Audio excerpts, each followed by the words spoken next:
जी की प्यारी सात संगत जी, राधा स्वामी जी। आज की साखी एक पूर्ण प्यार पर टिकी हुई है। जब हम गुरु से प्यार करते हैं तो गुरु उसके बदले में हमें क्या देता है, आज साखी में हम जानेंगे। बात उस समय की है जब अब बाबा जयमल जी स्वामी जी महाराज की संगत किया करते थे कि उन दिनों में बाबा जयमल सिंह फौज में भर्ती थे। और बाबा जी फरमाते हैं कि एक दिन स्वामी जी महाराज ने मुझे गुरुद्वारे से लाइन पर जाने का हुक्म दिया कि तू नौकरी पर जा। तू मेरा दिल सत्संग छोड़कर जाना नहीं चाहता था। हुजूर ने फरमाया कि नौकरी पर जाओ। मैं थोड़ी दूर जाकर लौट आया और स्वामी जी महाराज के पास आकर छिपकर संगत और शब्द सुनता रहा। रात को 9:30 गिनती होती थी। मैं गिनती में नहीं गया और रात को 1 बजे गुरुद्वारे से चला गया और रास्ते में फिर 1 घंटा भजन में बैठ गया। वहाँ से उठकर रात के 2 बजे लाइन में पहुँचा।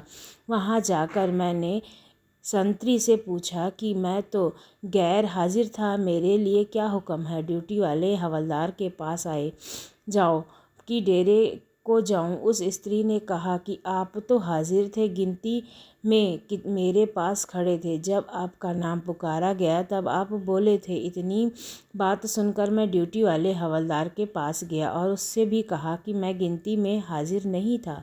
उसने कहा कि तुम तो हाजिर थे, मैंने खुद अपनी आँखों से तुम्हें देखा है, तुम तो हाजिर थे। मैं तुम्हें किस तरह गैर हाजिर करूं। मैं वहां से चुपचाप चला आया और मन में सोचा कि मुझ पर तो स्वामी जी महाराज की बड़ी ही दया है। मुझे पक्का विश्वास हो गया कि मेरे स्थान पर तो स्वामी जी महाराज ने ही हाजिरी दी थी। इससे 15 दिन बाद जब चलिए रूम में जिसमें फौजी का दरबार लगता था और कानून की किताबें भी देखने के लिए रखी जाती थीं, मेरी नौकरी किताबों की लगी हुई नौकरी 9 दिन तक रहती थी। मैंने एक आदमी से कहा कि भाई मेरी जगह यह काम करना और मैं 9 दिन स्वामी जी महाराज के सत्संग में रहूँगा।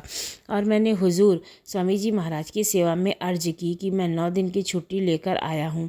तो गुरु प्यारी सात संगत जी, जहाँ पर शिक्षिका प्यार देखिए, गुरु के लिए 9 दिन के लिए एक शिष्य अपनी ड्यूटी कुर्बान करके फिर आया है। 9 दिन आपके चरण कमलों में रहता हूँ हुजूर। स्वामी जी महाराज ने कहा, अच्छा रखो। मुझे एक कुंवारा दे दिया तो मैं सत्संग सुनकर उसके बारे में रहता था। मैं जब 9वें दिन गया तो मैंने उस आदमी से पूछा कि किताबें कहाँ हैं, मुझे दूसरे को चर्चा देना है। उसने कहा कि आप सवेरे ही तो 8 बजे रख कर गए थे ना, कैसे भूल गए। आप खुद ही तो 8 दिन तक रखते रहे और खुद ही ले जाते रहे। मैं रोज़ आपको यहीं देखता था और साथ ही आप मुझे अपनी जगह काम करने के लिए कह गए थे। मैंने कहा मैं तो उस दिन का आज ही आया हूँ। तो उस आदमी ने जवाब दिया, मैं तो आपको रोज़ ही यहाँ देख रहा हूँ। फिर मैं चुपचाप लाइन में चला गया और हवलदार से जाकर बोला कि मैं हाजिर हो गया हूँ। आपको कह गया था कि मैं 9 दिन हुजूर के संगत में हाजिर रहूँगा और जहाँ नहीं जाऊँगा। आज कोई ज़रूरी काम पड़ जाए तो मुझे बुला लेना और यह बात आपने तक ही रखना, किसी को ना कहना। हवलदार मेरा दोस्त था, मुझसे गुरमुखी के अक्षर पढ़ना सीख रहा था। वह कहने लगा कि तुम तो रात को भी हाजिर थे। 9 दिन तक मैं तुम्हें तुम्हारे नंबर से बुलाता रहा, तुम हाजिर ही बोलते रहे, ना कहते हो कि आज ही आया हूँ। यह क्या बात है। उससे मैंने फिर से पूछा कि सचमुच मैं हाजिर था। जब इस बात को मैंने 2-3 दफ़ा पूछा तो अंत में उस हवलदार ने सौगंध खाई कि तुम ज़रूर हाजिर रहे हो। तब मुझे पक्का यकीन हो गया कि हुजूर स्वामी जी मेरी जगह हाजिर ही देते थे। मैं हैरान हो गया। हुजूर ने मुझे 2 जगह कर दिया। यह कैसी मौत हुई कि आप हाजिरी देते रहे। इससे आगे इस किले में एक जगह है, उसका नाम पानी घोट है। उस जगह मेरी ड्यूटी लगाई गई थी। जिस समय मेरा पहरा होता था उस समय मैं स्वामी जी के सत्संग में आता था, कच्छ के बाद वापस चला जाता था। एक दिन मालूम हुआ कि मेरे पीछे गर्दा में गिनती ले गए तो सब गार्ड पूरी निषेध, मुझसे मेरी हाजिरी भी बोली गई। मैं यह बात सुनकर हैरान हो गया। फिर दिल में सोचकर हुजूर के चरणों का ध्यान किया और शक्र किया कि हुजूर हर वक्त मेरे को संभाल रहे हैं, मेरी जगह हाजिरी दे रहे हैं। एक बार की बात है कि एक फ़ौजी को बड़े दिनों की 4 छुट्टियां थी। मैंने सोचा कि मुझे कोई सरकारी काम नहीं है, 4 दिनों तक अपनी कोठरी में भजन ही करूँगा। रोटी वाले को बुलाकर उससे कह दिया कि 4 दिन तक मुझे बुलाना नहीं, ज़रूरत होगी तो आप रोटी ले लूँगा। आप कोई मेरे लिए मुझे तो कहना ही नहीं है। फिर इससे कुछ देर बाद कोई लिखने का सरकारी काम निकल आया तो जो कोई बुलाने जाता बाहर से कुंडा लगा हुआ देखकर चला आता। लिखने वाले बाबू ने साहब से हिसाब मांगकर जल्दी लिखकर हिसाब बता दिया। उस समय मैं हाजिर नहीं था कि उस बाबू ने दिल में सोचा कि मैं साहब से कहूं कि जयमल सिंह हाजिर नहीं है, तो उसी समय बाबू को वाजपेयी हाजिर हुआ। जो हिसाब है बैग कर लिखा लो। तो बाबू ने बैठकर सारा हिसाब लिखा लिया। हिसाब दिन में 3 बार लिखा गया था और 3 बार ही साहब के बंगले पर पहुंचा दिया गया था। सवेरे उठ बजे और 12 और 4 दिन तक अंदर ही रहा। मुझे इन सब की कुछ खबर नहीं थी। मीरा अपनी ज़रूरी हाजत के लिए सुबह 4 बजे और रात को 10 बजे निकला था।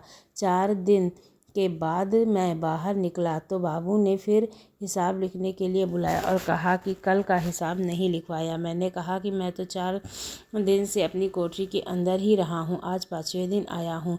कि बाबूजी आप झूठ कह रहे हो। बाबूजी, मैं उन 2 आदमियों को बुलाया जो कि हिसाब लिखते थे। समय उस पास आए। उसमें से एक हाजिर हुआ और कहने लगा कि देख लो, इस कागज़ पर आप लिखवाते थे, यह देख लो आपके लिखे हुए अक्षर हैं या नहीं। जब मैंने अक्षर और हिसाब देखा तो मैं खुद ही हैरान रह गया। मैं चुपचाप हुजूर के चरणों का ध्यान और शुक्र किया और हुजूर की दया सबसे। हुजूर ने दया करके आप ही सारा काम किया। यह 4 बातें मेरे साथ हुई और दया मुझ पर हुई। उसका हाल लिखने में नहीं आता। मैं जुबान के द्वारा उसकी मेहमान नहीं कर सकता हूँ। कई बार स्वामी जी महाराज की ऐसी मौज हुई कि मुझे तोप दागने में 10 मिनट रहने पर हुक्म देते जाओ, तुम्हारी गिनती का वक्त हो गया है, और मैं 1.5 मील जाता पर तोप बदले फिर गिनती होती। इस तरह की बातें देखकर मैं हैरान रह जाता था। जो अति दिया हुजूर मुझ पर कर सकते थे, बैक नहीं जा सकते थे। आज तक भी महाराज दया करते हैं। जब सरकार की ओर से मुझे नौकरी बोली जाती है तो मैं भजन करने के बाद में नौकरी पर जाता हूँ। नौकरी पर कभी वो विशाखा सिंह चला जाता है और जब कभी नहीं जाता तो स्वामी जी महाराज की दया और मौज से काम चल जाता है। मैं भजन को मुख्य रखता हूँ, नौकरी की परवाह नहीं करता हूँ। गुरु प्यारी साध संगत जी, बड़ी ही अचल सभा बात है। जो लोग गैर गुरु के काम को पहल देते हैं, मुख्य समझते हैं, गुरु उनसे कभी काम खुद करता है। आज के टाइम पर ऐसा प्यार, ऐसा जुनून गुरु के प्रति नहीं है। अगर है तो गरीबों का प्यार है। गुरु प्यारी साध संगत जी, आज हम भी उस मौजूद सरकार से काम करते हैं, उनको पहल देते हैं, उनको बड़ा समझें, उनको टाइम दे तो मौजूद सरकार भी हम पर ऐसी ही दया कर सकती है। पर बात यह है कि हम भरोसा और विश्वास नहीं करते। हम अपने आप को उस इच्छा से अलग समझते हैं। हम पूछते हैं तो कुछ कर रहे हैं, हम कर रहे हैं तो वह खुदा को कुछ मालूम नहीं है। जब अब ऐसा ही सुनते हैं, पढ़ते हैं, समझ में आता है कि एक शिष्य का गुरु से प्यार कैसा होना चाहिए। जयमल सिंह महाराज ने स्वामी जी महाराज की इतनी भक्ति की कि उनको बड़ा समझा। उनकी नौकरी के बाद में कभी ऐसा सोचा नहीं कि अगर मैं वहाँ पर हाजिर नहीं हुआ तो नौकरी चली जाएगी। उन्होंने सिर्फ गुरु की तरफ ध्यान दिया, गुरु को बड़ा सजा, भक्ति को मुख्य समझा। तो आइए गुरु प्यारी साध संगत जी, हमें भी जो नाम की दाल मिली है, अकाल पुरुष वाहे गुरु ने दी है हुक्म, उनको दिन रात लेकर आए हैं करने के लिए। फिर जैसे इस मौजूद सरकार बोलते हैं, अपना स्वार्थ भी और परमार्थ भी दोनों गुरुवार एक आयुष में हमें भरोसा रखना चाहिए, विश्वास रखना चाहिए। राधा स्वामी जी। सुनते हैं ऐसी ही एक प्यारी सी साखी। पुरानी बात है। चंद्रदीप नाम राज्य में जयसेन नाम का एक राजा राज्य करता था। राजा के हाथी साल में हाथी, घुड़साल में घोड़ा, धन दौलत, लाव लश्कर आदि इतने थे जो साधारण किसी राजा के पास नहीं होते हैं। आसपास के क्षेत्रों में उनका खूब दबदबा था। राजा बहुत धर्मपरायण थे। उनके न्याय में भी कोई खोट नहीं होती थी, इसलिए उनका यश सर्वत्र फैल गया था। एक दिन राजा जयसेन अपने दरबार में बैठे हुए थे। दरबार में उनके मित्र, सभासद आदि भी बैठे हुए थे। उसी समय एक युवक ने दरबार में प्रवेश किया। उसने कहा, महाराज, मैं आपके पास किसी भी प्रकार का कोई काम पाने के लिए आया हूँ। आशा करता हूँ कि आप मुझे निराश नहीं कीजिएगा। युवक देखने में सुंदर था एवं ज्ञानवान लग रहा था। राजा ने उसका परिचय पूछा। युवक बोला, महाराज, मेरा नाम दीपशंकर है। आपके राज्य में काजलगढ़ नगर में मैं रहता हूँ। मैं क्षत्रिय जाति का हूँ। बहुत पढ़ा लिखा ना होने के बावजूद अपनी बुद्धि के बल पर किसी को जानने का अवसर नहीं देता हूँ। फिर अल्प शिक्षित हूँ। आप मुझे जो भी काम सौंपेंगे मैं उसे सुसंपन्न करूँगा। राजा ने पूछा, तुम कितना वेतन चाहते हो? युवक ने कहा, मुझे प्रतिदिन 1000 स्वर्ण मुद्राएं देनी होंगी।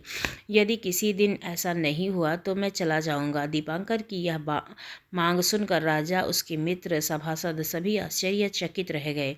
लेकिन राजा की सोच थोड़ी भिन्न थी। उनकी बुद्धि भी अन्य प्रकार की थी। उन्होंने मन ही मन सोचा कि निश्चय ही इस युवक में कोई अद्भुत शक्ति है, इसलिए प्रतिदिन का 1000 स्वर्ण मुद्राएं ही मांग रहा है। बहुत सोच विचार कर राजा जयसेन बोले कि ठीक है, उनका तुम्हें वही मिलेगा। आज से तुम नियुक्त हुए। तुम्हारा कार्य होगा देहाक्षीय होकर तुम सर्वदा मेरे साथ रहोगे। रात में जब मैं सोने जाऊंगा तो तुम राजभवन में पहरा दोगे। युवक उसी दिन से राजा के आदेशानुसार कर्तव्य पालन हेतु जुट गया। रोज सुबह 1000 स्वर्ण मुद्राएं लेता था। आधी स्वर्ण मुद्राएं ब्राह्मणों वैष्णवों को दान करता था, शेष अपने परिवार के लिए जमा करता था। कुछ ही दिन में उसकी हार्दिक व्यवस्था ठीक हो गई थी। इसी तरह दिन कटने लगे। हठात एक दिन आधी रात को एक नारी का करुण रुदन सुनाई पड़ा। राजभवन के सारे लोगों ने भी रोने की आवाज़ सुनी। राजा और रानी को आश्चर्य हुआ, इस आधी रात में कौन रो रहा है? राजा दीपांकर के पास गए। दीपांकर बोला, महाराज, मैंने भी रोने की आवाज़ सुनी। आप निश्चिंत होकर सो जाइए, मैं पता लगाकर आता हूँ कि कौन इतनी रात को इस तरह रो रहा है। सब कुछ जानकर उसको संवाद दूंगा। राजा ने दीपकर को कहा, अच्छी बात है, मैं जागा हुआ रहूँगा, तुम आकर मुझे समाचार देना। दीपांकर ने प्रस्थान किया। राजा भी दीपांकर के पीछे पीछे चुपचाप चलने लगा। दीपांकर ने रोने की आवाज़ की दिशा में बढ़ा। राज्य भवन के पीछे कुछ दूरी पर एक छोटी सी नदी थी। उसके तट पर एक बड़ा शमशान था। वहां पहुंचकर दीपांकर ने देखा कि शमशान में एक युवती खड़ी है। ऐसा लगता है कि कोई पगली हो। वह अपूर्व सुंदरी थी। त्रयोदशी और चतुर्दशी की चांद की चांदनी के समान उसका रूप प्रफुल्लित हो रहा था। ज्योत्सना की रात्रि होने के बावजूद पेड़ों की वजह से कहीं कहीं अंधकार और कहीं कहीं क्षीण रोशनी थी। दीपांकर जब उस युवती के सामने जाकर खड़ा हो गया तब भी उस युवती का रोना बंद नहीं हुआ। दीपांकर ने उससे पूछा, माँ, तुम कौन हो? इस आधी रात में एकांकिनी शमशान में खड़ी होकर रो क्यों रही हो? युवती बोली, मैं चंद्रदीप के राजा जयसेन के राज्य की राज्य लक्ष्मी हूँ। मेरा अति प्रिय पुत्र है। वह आज से 7 दिनों के अंदर राजा जयसेन की मृत्यु हो जाएगी। इसी दुख से मैं रो रही हूँ। दीपांकर ने पूछा, माँ, आप जब आपके इतने प्रिय हैं तब आप उनकी मृत्यु क्यों होने दे रही है? ऐसा कोई उपाय किया जाए। जिस राजलक्ष्मी ने कहा, एक उपाय एकदम नहीं है, ऐसा नहीं है। अगर राजा के लिए कोई अपने प्राण उत्सर्ग करे तो राजा जयसेन बच सकते हैं। दीपांकर ने पूछा, किसके प्राण उत्सर्ग करने से राजा की रक्षा हो पाएगी? राजलक्ष्मी बोली, 7 दिनों के अंदर तुम यदि अपने पुत्र की और अपने माँ के द्वारा बलि दिलवा सको तब राजा 150 साल की परम आयु प्राप्त कर लेगा। दीपांकर राजलक्ष्मी को प्रणाम करके बोला, ऐसा ही होगा माँ। उसके बाद दीपांकर ने राजभवन न जाकर अपने घर गया। राजा जयसेन भी भेद बदल कर उसके पीछे पीछे जाकर दीपांकर के घर के पीछे छिप गए। दीपांकर ने घर पहुंचकर अपनी पत्नी, पुत्र, पुत्री सबको जाकर राजलक्ष्मी की सारी बातें बताई। इस पर दीपांकर ने एकमात्र पुत्र वीरसेन से कहा, पिताजी, जिसका नमक खाकर हम लोग आज तक जीवित व्यतीत कर रहे हैं, उसके लिए प्राण देना पड़े तो अति उत्तम है। चलिए, मैं जाऊंगा राजलक्ष्मी के पास। उसके बाद जब राजलक्ष्मी के कथनानुसार शमशान की ओर रवाना हुए, राजलक्ष्मी के समस्त पुत्र की बलि देकर वीरसेन की माँ ने उसी खड़ग से अपना सिर भी काट लिया।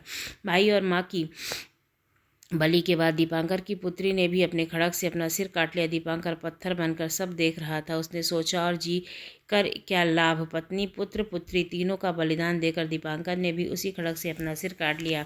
राजा जयसेन शमशान में स्थित एक वन वृक्ष की आट में सब देख रहा था। जब उन्होंने देखा कि उनके लिए पूरा परिवार खत्म हो गया, तब उन्होंने उन लोगों के गिरे खड़ग को उठाकर अपनी बलि ही देनी चाहिए। उसी समय राजलक्ष्मी ने राजा के हाथ से खड़ग को छीन लिया। फिर बोली, धन्य हो तुम, मैं तुमसे प्रसन्न हूँ। अभी तुम जो वर मांगोगे? राजा ने कहा, देवी, यदि तुम मुझ पर अब इतनी दया दृष्टि है तो मुझे यह वर दीजिए कि दीपांकर अपने पूरे परिवार के साथ पुनः जीवित हो जाए। राजलक्ष्मी ने कहा, ऐसा ही होगा। यह कहकर वह अंतर ध्यान हो गई। देखते ही देखते दीपांकर सहित उसका सारा परिवार जी उठा। राजा जयसेन ने दीपांकर को आलिंगन में ले लिया। उसके बाद उसके पुत्र वीरसेन को अपने हृदय से लगा लिया। राजा जयसेन को कोई पुत्र नहीं था, एकमात्र पुत्री थी। राजा ने अपनी पुत्री का विवाह वीरसेन से करवा दिया। वीरसेन राजदीप राज्य का सम्राट बन गया। राज्य की सारी प्रजा दीपांकर के अद्भुत बलिदान की प्रशंसा कर मनोमुग्ध हो गई थी। सब लोग बोलने लगे, राजा जयसेन ने उपर्युक्त पात्र को ही राज्य और अपनी पुत्री का दान किया है। अगर हम सही निर्णय लेते हैं और सही कार्य करते हैं, हमेशा उचित चीज़ें अगर करते हैं तो हमारे जीवन में हमेशा संतुष्टि होती है, हमारे लिए हमेशा अच्छा होता है। इसलिए कभी भी कोई भी काम सोच समझ कर ही करना चाहिए, बिना सोचे नहीं करना चाहिए। आज की संगत आपको कैसी लगी ज़रूर बताइएगा। अगर अच्छी लगी हो तो हमारे चैनल को सब्सक्राइब करना ना भूलिएगा। धन्यवाद।